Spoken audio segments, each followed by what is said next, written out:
What I want to talk to you about is setting up your business. When you first start setting up your business, I would highly suggest to get the things that are needed and leave the things that are not needed where they are. A lot of people think that it's okay to go out and start spending a whole lot of extra money when you first get started.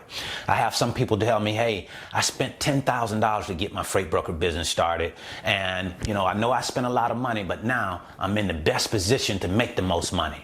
And I disagree with that. I think that you've just made a super big hole for yourself that you have to dig out of, because what you have to understand is that that money to fund the business has to come from somewhere. And guess where it's going to come from when you first get started? Remember, the business is not making money yet. So guess where that money comes from? Your pocket. And you already have the bills that in your own household, your lifestyle bills, your house note, your car notes, and different things like that. So you don't want to overload yourself and then have all of these different things that you're paying for in the business. Yes, the business will have expenses, but the idea is to keep those expenses to a minimum.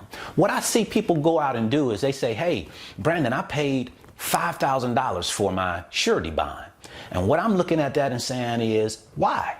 Why would you pay $5,000 for a surety bond when I pay $900 for a surety bond and your surety bond isn't any different from mine?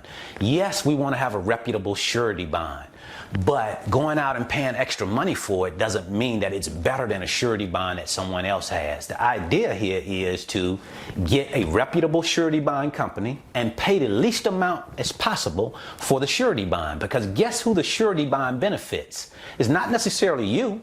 The surety bond is for truckers and shippers, just in case you don't do what you say you're going to do. They can file a claim against that surety bond. Another thing that I see people doing is they go out and they get two load boards when they first start their business because they say, oh, okay, I want to have the option of going to different load boards to move my loads. But here's the thing. When you first get started, you're probably not going to have a whole lot of loads, so you don't necessarily need two different boards. You need one board to start moving your loads on, to start getting some traction, and you're only paying for one load board. Nowadays, load boards can be upwards of $200, $219, $220. My load board is $120. I have the capability of doing three things on that load board. That's all I've ever used it for: posting loads, searching for trucks, and of course I use it for a rate sourcing tool. That's it. Some people go and get a lot of extra things for their load board, and to me, yes, it's going to give you a better look into rates if you buy some extra things, but do you really need that when you first get started? My answer to that question is no. You don't need all of the extras when you get started. You need to streamline your business. You want to have as less bills as possible for your business. For example, a freight broker business should be under $1,000 per month for you to operate that business. If it's more than that, to me, that's the danger zone. When you start getting over that amount into the $2,000s and $2,500 to operate a freight broker business every month, that's a problem, because usually we aren't making a whole lot of money when we get started. And what we want to do is to keep the bills low, lets the money start coming in, and then allow for the business to pay for its own bills. That's the first big win, in my opinion, is not for your business to start paying you right away, but it needs to be able to pay its own bills, meaning it's self-sufficient. And then we want to start to be able to pay ourselves a salary from the business. But when you start going out and you have a whole lot of unnecessary bills that comes with the business, then you're just digging a much bigger hole for yourself, and you have to dig out of that hole. So make sure that when you're starting to set up your business, keep things simple. Don't go out and start getting a whole lot of resources, getting a whole lot of things that you don't need. Because the bottom line is, what you have to do in the beginning is, number one, get your business set up. Number two, you have to acquire a customer. And number three, you have to start moving loads. That's the bottom line. What I see people do a lot of times is they go out, they set up their business, and they're paying for a whole lot of different things. They got all these things that are coming in that they're paying for, but at the end of the day, they're not making any money.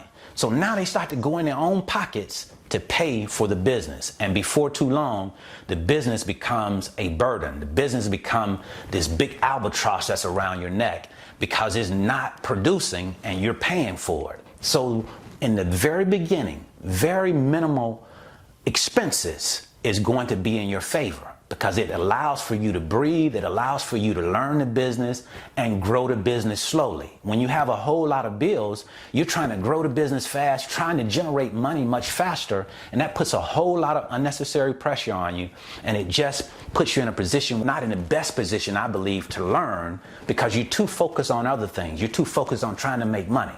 Now, don't get me wrong. I definitely think this business is about making money. We have to figure that out. But you don't want to put a whole lot of unnecessary pressure on yourself to make money because you have a whole lot of unnecessary expenses. Take your time, build your business in a way that's efficient. Don't try and go out and get a lot of resources. Some of us think the more resources that I have, the better off that I am. I disagree with that completely. What I believe is that the less resources that you have and the more freight that you have, the better off you are. Because remember, at the end of the day, it's about freight. If you have freight, you can make money. If you don't have freight, you're not going to make money. I don't care what type of resource you have. I don't care what type of load board you have, what type of TMS system you have. And that's another thing. People say, hey, Brandon, you have this great TMS system. I'm going to go out and get the same TMS system that you have. Or I'm going to go out and get the same type of insurances that you have. No, no, no. I didn't start off with that type of TMS. I didn't start off with auto liability and commercial general liability insurance. I started off with basic contingent cargo insurance. So don't go out and get all of that additional insurance. You'll tell me, hey, when I called up the insurance company, they suggested that I get additional insurance. Of course they will. Why? Because they are in the business of selling you insurance. And if you buy into that, you need that, then yeah, they're going to sell it to you. But you need to talk with your customers first, find out what the requirement is, and then get insurance based off of that requirement. But in the beginning, all you need is freight broker, cargo, legal liability insurance. And you don't need auto liability, commercial general liability, just that one type of insurance.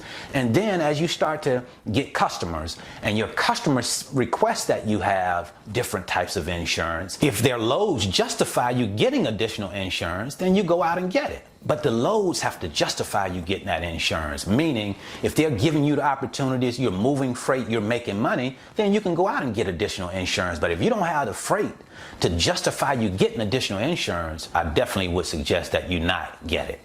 So that's what I wanted to share with you today. I wanted to make sure that when you start to set up your business, you're streamlining it. You're not going out and getting a whole lot of additional items because you don't need those items. What we need to focus on is getting the business set up, establishing that first relationship with the customer, and moving the first load, because that's what it all is all about, is moving loads and making money.